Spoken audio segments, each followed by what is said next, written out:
الحمد للہ وکفا وسلام علی عبادہ الذین اصطفیٰ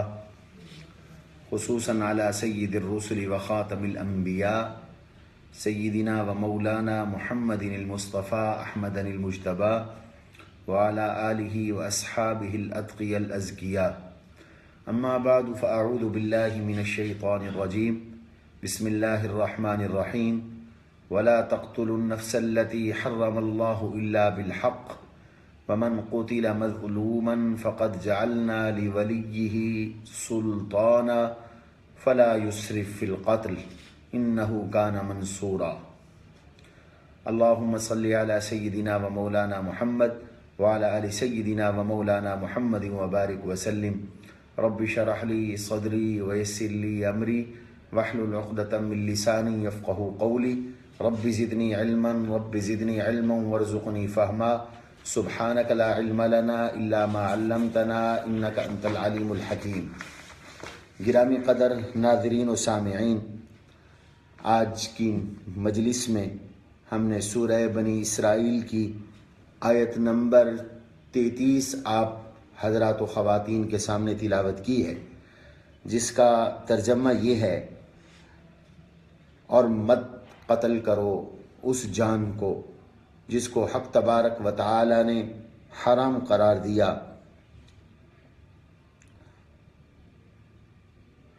مگر حق کے ساتھ، اور جو کوئی ظلماً قتل کیا گیا ہم نے اس کے ولی کو قصاص کا اختیار دیا ہے، وہ قتل میں حد سے تجاوز نہ کرے، بلا شبہ اس کی مدد کی جائے گی، اس کی نصرت کی جائے گی۔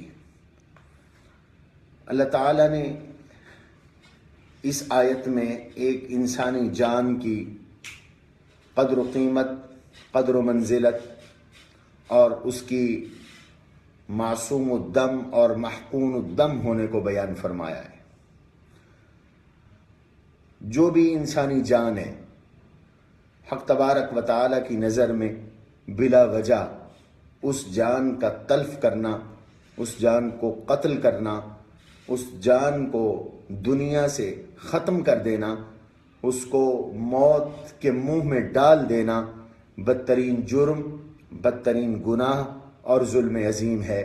قتل تو دور کی بات ہے، شریعت اسلامیہ نے کسی بھی انسان کی دل آزاری سے منع کیا، مار پیٹ سے منع کیا، قولی اور فعلی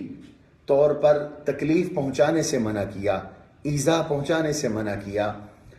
اپنے ہاتھ کے ساتھ کسی کو تکلیف دینے سے منع کیا۔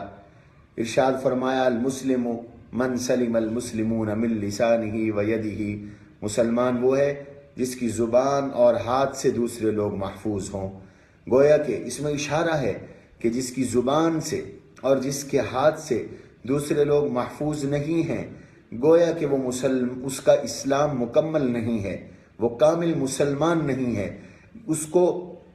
اپنے آپ کو مسلمان کہلانے کا کوئی حق حاصل نہیں ہے کہ وہ لوگوں کو ستاتا ہے، اس لیے کہ اس کا تو نام ہی مسلم ہے اور اس کا مذہب اسلام ہے، اور اسلام سلم سے ہے، اور سلم کا معنی صلح ہوتا ہے یا سلامتی سے ہے، اور سلامتی کا معنی تو معروف ہے، واضح ہے، سلامتی ہے، محفوظ کرنا ہے، محفوظ ہونا ہے۔ لہذا مسلمان کی شان نہیں کہ وہ کسی کو قتل کرے۔ تو فرمایا جس جی کو اللہ نے حرام کیا ہے اس کو قتل مت کرو، اور اللہ تعالیٰ نے ہر ایک کی جی کو محفوظ کیا اور اس کے قتل کو حرام کیا، سوائے ان نفوس کے اور ان جانوں کے کہ جن کے قتل کے اللہ نے احکامات بیان فرمائے اور طریقے بھی متعین فرمائے، اور جن لوگوں کو اختیار ہے ان لوگوں کو وہ اختیار دیا، ہر کسی کو اس کا اختیار بھی نہیں دیا۔ یہی وجہ ہے کہ جناب رسول اللہ صلی اللہ تعالی علیہ وسلم نے ارشاد فرمایا کہ لزوال الدنیا اہون عند اللہ من قتل رجل مؤمن، ساری دنیا تہس نہس ہو جائے، تباہ برباد ہو جائے، ساری دنیا زیر و زبر ہو جائے، زمین پھٹ پڑے، آسمان ٹوٹ پڑے، کائنات تباہ برباد ہو جائے، یہ نقصان کم ہے اللہ کی نظر میں ایک کلمہ گو مسلمان کا خون بہانے کا جرم اور گناہ اس سے بڑھ کر ہے۔ آپ صلی اللہ تعالیٰ علیہ وسلم نے ایک حدیث طیبہ کے اندر ارشاد فرمایا ہے کہ جب دو آدمی تلوار کے ساتھ باہم ایک دوسرے کے ہم مقابلہ ہوتے ہیں اور ایک دوسرے کو مار ڈالتے ہیں، ایک دوسرے کو قتل کرتے ہیں، القاتل والمقتول کلاہما فی النار، تو قاتل بھی دوزخی ہوتا ہے، مقتول بھی دوزخی ہوتا ہے، قاتل بھی جہنم رسید ہوتا ہے اور مقتول بھی جہنم رسید ہوتا ہے۔ اور ایک موقع پر صحابہ نے عرض کیا کہ یا رسول اللہ صلی اللہ علیہ وسلم، قاتل کا تو جہنم میں جانا سمجھ میں آتا ہے کہ اس نے جرم عظیم کا ارتکاب کیا، اس نے ایک انسانی جان کو تلف کیا، اللہ نے اس جان کو پیدا کیا، اس نے اللہ کی پیدا کردہ جان کو تلف کیا، ضائع کیا، گویا کہ اس نے اللہ کے نظام میں دخل دیا اور اللہ تعالیٰ کی منشا کے خلاف کیا، تو اس کا تو قتل ہونا اور اس کا تو جہنم میں جانا اور دوزخ میں جانا سمجھ میں آتا ہے، مقتول کیوں دوزخ میں جائے گا؟ تو آپ صلی اللہ علیہ وسلم نے ارشاد فرمایا مقتول اس لیے دوزخ میں جائے گا کہ وہ قاتل کو قتل کرنا چاہتا تھا لیکن اسے موقع نہ ملا اور اس کو موقع مل گیا۔ رحمت عالم صلی اللہ علیہ وسلم نے تو قتل کی اتنی شدید وعیدیں بیان فرمائیں کہ فرمایا کہ جو شخص کسی مسلمان کا ناحق قتل چاہے اور ناحق اس کو مروانا چاہے، چاہے قانون کے ذریعے، چاہے اپنے ہاتھ کے ساتھ، چاہے کسی اور کے ذریعے، تو ایسا شخص اس کے اوپر اللہ تعالیٰ کی لعنت ہے اور اللہ کے مخلوقات کی لعنت ہے۔ ایسے 3 لوگ ہیں جن کے اوپر لعنت کی ہے، ایک ان میں ارشاد فرمایا ملحد فی الحرم، حرم میں بے دینی پھیلانے والا، اور دوسرا مبتغن فی الاسلام سنت الجاہلیہ، اسلام میں جاہلیت کے رواج ڈالنے والا اور اسلام میں جاہلیت کے طریقے طلب کرنے والا، تلاش کرنے والا، اور تیسرا ناحق کسی مسلمان کو قتل کرنے والا۔ تو فرمایا کہ جس جان کو اللہ نے حرام کیا اسے مت قتل کرو، اسے تمہیں قتل کرنے کی اجازت نہیں ہے، ورنہ تم ایک بدترین جرم کے مرتکب ہو جاؤ گے۔ آپ صلی اللہ علیہ وسلم نے حجۃ الوداع کے موقع پر جو تاریخی خطبہ ارشاد فرمایا، جو انسانی حقوق کا عظیم چارٹر ہے اور جو اسلام کا پالیسی خطبہ ہے، پالیسی بیان ہے، اس میں آپ نے ارشاد فرمایا تھا الا لا ترجعوا بعدی کفارا یضرب بعضکم رقاب بعض، خبردار میرے بعد کافر ہو کر ایک دوسرے کی گردنیں نہ اڑانا، ایک دوسرے کو قتل نہ کرنا اور ایک دوسرے کی جان کے گھر پہ نہ ہو جانا، بلکہ فرمایا ان دماءکم و اموالکم و اعراضکم حرام علیکم کحرمت یومکم ھذا فی بلدکم ھذا فی شہرکم ھذا، تمہارا خون، تمہارے مال، تمہاری عزتیں تمہارے لیے ایسے محترم ہیں جیسے آج کا یہ دن 9 ذی الحج، آج کا یہ مہینہ ماہ ذی الحج، اور آج کا یہ شہر یعنی مکہ مکرمہ، جیسے ان کے تقدس کو پامال کرنا حلال نہیں ہے، ایسے ہی ایک دوسرے کے خون کے تقدس کو پامال کرنا بھی تم پر حرام ہے، ایک دوسرے کے مال کے تقدس کو پامال کرنا بھی حرام ہے، عزتوں کا تقدس پامال کرنا بھی حرام ہے۔ جناب رسول اللہ صلی اللہ تعالیٰ علیہ وسلم نے ایسا ماحول بنایا اور ایسا معاشرہ بنایا، ایسی ریاست قائم فرمائی، ایسی اسٹیٹ تشکیل دی کہ جس کے اندر باوجود کہ اسلحہ عام تھا، ہر آدمی مسلح تھا اور جہاد ہو رہا تھا، اور ہر مسلمان گویا کہ وہ ایک فوجی تھا، لیکن ایک دوسرے سے محفوظ ہوتے تھے، ایک دوسرے پر وار نہیں کرتے تھے، ایک دوسرے کے لیے بھائی بھائی تھے۔ تو فرمایا تمہیں قتل کی اجازت نہیں، الا بالحق، اگر قتل کی اجازت ہے تو وہ ایک مخصوص طریقے کے ساتھ ہے اور مخصوص لوگوں کے لیے ہے، اور وہ مخصوص لوگ کون ہیں؟ ان کو بھی آپ صلی اللہ علیہ وسلم نے ایک حدیث طیبہ میں ارشاد فرمایا، لا يحل دم امرئ مسلم یشہد ان لا الہ الا اللہ وان محمد رسول اللہ الا باحدى الثلاث، جو شخص کلمہ گو ہے اس کا قتل حلال نہیں ہے سوائے 3 وجوہ کے، 3 وجہ سے کلمہ گو کا قتل حلال ہے۔ اسی سے اشارہ الا بالحق کے اندر حق تبارک و تعالی نے فرمایا، اور اس کے اندر آپ ارشاد فرماتے ہیں نفس بالنفس، قتل حق کیا ہے کہ قاتل کو قصاصاً قتل کیا جائے گا۔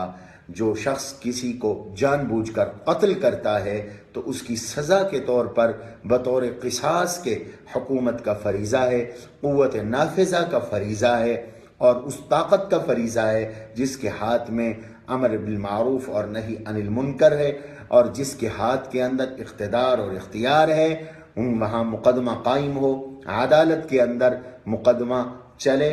اور شہادتیں ہوں، جرم ثابت ہو تو قصاصاً قاتل کو قتل کیا جائے گا۔ اور قاتل کو قصاص میں، بدلے میں قتل کرنا، یہ ایسا حکم ہے جو صرف ہماری شریعت میں نہیں، دین مصطفی صلی اللہ علیہ وسلم میں نہیں، بلکہ قرآن کریم ہمیں بتاتا ہے یہ ایسا حکم ہے جو اس دین سے پہلے تمام ادیان میں رہا، اور قرآن کریم سے پہلے تمام آسمانی کتابوں میں یہ حکم رہا، وَكَتَبْنَا عَلَيْهِمْ فِيهَا أَنَّ النَّفْسَ بِالنَّفْسِ، اللہ نے فرمایا ہم نے بنی اسرائیل کے لیے یہ حکم لکھ دیا تھا کہ جان کا بدلہ جان ہوگا، قتل کا بدلہ قتل ہوگا۔ لہذا یہ جو آج مطالبہ کیا جاتا ہے کہ سزائے موت کی سزا بالکلیہ ختم کر دی جائے، ہمارے نزدیک یہ قرآنی اور شرعی اور آسمانی اور تمام ادیان کی تعلیمات کے خلاف ہے۔ آج بھی بائبل کے کئی مقامات پر قتل کا بدلہ، قتل کا حکم لکھا ہوا ہے، مذکور ہے، اس کو دیکھا جا سکتا ہے۔ تو فرمایا قاتل کو بدلے میں قتل کیا جائے، یہ اللہ نے اس کی اجازت دی الا بالحق کے اندر۔ اور نمبر 2، وہ شخص جو شادی شدہ ہے اور زنا کا ارتکاب کرتا ہے اور عدالت میں اس کا یہ جرم ثابت ہوتا ہے، اور 4 گواہ گواہی دیتے ہیں، اور وہ گواہ ایسے بھی ہیں کہ جو مجروح نہیں، عادل ہیں، اور جج نے ان کی گواہی کو قبول کیا ہے، تو ایسے شادی شدہ شخص کو یا جوڑے کو شرعاً سنسار کیا جاتا ہے اور قتل کیا جاتا ہے، تاکہ معاشرہ اس گندگی سے اور اس غلاست سے محفوظ رہے اور یہ مرض آگے متعدی نہ ہو۔ اور اللہ نے اس کے بارے میں فرمایا کہ اس سلسلے میں تمہیں نرمی نہیں کرنی، ورنہ معاشرے کے اندر بگاڑ پیدا ہو جائے گا۔ الا بالحق کے مفہوم میں یہ قتل بھی شامل ہے۔ اور تیسرا، جناب رسول اللہ صلی اللہ علیہ وسلم نے ارشاد فرمایا وَالتَّارِكُ لِدِينِهِ الْمُفَارِقِ لِلْجَمَاعَةِ، جو اسلام کو چھوڑ دے اور ارتداد اختیار کر لے، اس کے لیے علماء فرماتے ہیں کہ باوجود سمجھانے کے اگر وہ نہ سمجھے اور باز نہ آئے تو اس کو بھی قتل کیا جائے گا۔ تو الا بالحق میں ان کی طرف اشارہ ہے۔ اور اس کے بعد اللہ تعالی نے فرمایا وَمَنْ قُتِلَ مَظْلُومًا فَقَدْ جَعَلْنَا لِوَلِيِّهِ سُلْطَانًا فَلَا يُسْرِفْ فِي الْقَتْلِ، جو ظلماً قتل ہوا تو اس کے ورثاء، اس کے اولیاء اور اس کے جانشینوں کے لیے ہم نے ایک سلطان عطا کی ہے، ایک مضبوط حکم عطا کیا ہے، اور وہ مضبوط حکم ہے قصاص کا۔ وہ مضبوط حکم ہے ان کو اس اختیار کا کہ چاہیں تو وہ قاتل سے قتل کا بدلہ بذریعہ حکومت، بذریعہ عدالت لیں اور قاتل کو قتل کروائیں حکومت کے ذریعے، چاہیں تو اسے دیت لے لے، چاہے تو اس کو معاف کر دیں، یہ اس کو اختیار ہوا کرتا ہے، چاہیں تو معاف کر دیں، چاہے تو اس سے قتل کا بدلہ لے لیں۔ فرمایا ہم نے مقتول کے اولیاء کے لیے یہ ایک سلطان رکھی ہے، لہذا ان کا یہ فریضہ ہے فلا یسرف فی القتل، وہ قتل میں اسراف اعتداء نہ کریں، حد سے تجاوز نہ کریں، انہ کان منصورا، اللہ کی طرف سے ان کی نصرت ہوگی۔ چنانچہ مفسرین فرماتے ہیں فلا یسرف فی القتل کا معنی یہ ہے کہ مقتول کے ورثاء ایسا نہ کریں کہ وہ قتل میں دوسرے کو، ایسے شخص کو شامل کریں جو قاتل نہیں ہے۔ ایسے موقع پر آج کل ہوتا یہ ہے کہ جب کسی کا ناحق قتل ہو جائے تو لوگ اپنی عداوتیں اور اپنی ضدیں نکالنے کے لیے 302 کے مقدمے میں، قتل کے مقدمے میں بے گناہ، ایسے بے گناہوں کو جن کے ساتھ عداوت ہو، دشمنی ہو، وہ پھنسانے کی کوشش کرتے ہیں، ان کا نام لکھواتے ہیں، یا قاتل اور قاتل کے دیگر رشتہ داروں کو قاتل کے ساتھ شامل کرنے کی کوشش کرتے ہیں۔ مثال کے طور پر قاتل 1 تھا، انہوں نے 4 کا نام لکھوا دیا، قاتل 2 تھے، انہوں نے 6 کا نام لکھوا دیا، قاتل 3 تھے، انہوں نے 10 کا نام لکھوا دیا۔ تو غیر قاتل کو قتل میں نامزد کرنا، فرمائے یہ نہ کرو، فلا یسرف فی القتل، یہ ایسا قطعاً نہ کرو، یہ تمہارے لیے مناسب نہیں ہے۔ 1 کے بدلے 2 کو قتل کرو، یہ بھی اسراف فی القتل ہے۔ 1 کے بدلے زیادہ کو مارو، یہ بھی اسراف فی القتل ہے۔ جاہلیت میں یہ رواج تھا کہ جو شرافت اور عزت والا قبیلہ ہوتا تھا، وہ معمولی قبیلے کا کوئی شخص ان کو قتل کر دیتا تو وہ 1 کے بدلے 2 کو قتل کیا کرتے تھے۔ تو فرمایا ایسا نہ کرو، فلا یسرف فی القتل انہ کان منصورا، تمہاری نصرت ہوگی، تمہاری مدد ہوگی، اللہ کی طرف سے تمہاری امداد ہوگی۔ اللہ تبارک و تعالی اس جرم عظیم سے پوری امت مسلمہ کو محفوظ فرمائیں اور ہمیں اپنے احکام اور شریعت کے احکام پر عمل کرنے کی توفیق نصیب فرمائیں۔ سبحان ربک رب العزت عما یصفون وسلام المرسلین والحمد للہ رب العالمین۔